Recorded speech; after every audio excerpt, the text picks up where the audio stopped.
YouTube, this is YugiohDuelAcademJosh. Right now, the I have the Crossroad of Chaos, the Stardust Overdrive, and Absolute Power Force. So I'll start with the oldest one. Crossroad of Chaos.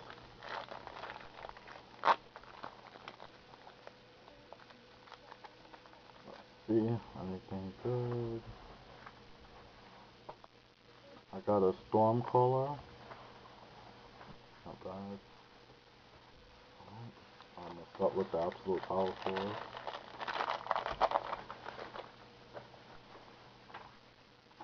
And I got a Moon Dragon Quill and a bunch of not bad.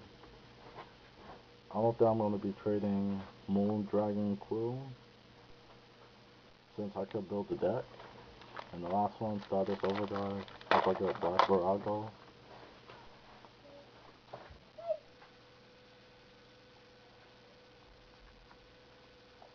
Nope, didn't pull him. Oh well. At least I got a synchro. And it's a hollow.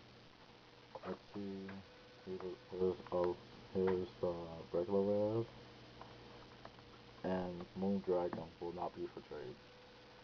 Unless someone could offer for it very well. Well, thanks for watching YouTube. Comment, subscribe, peace.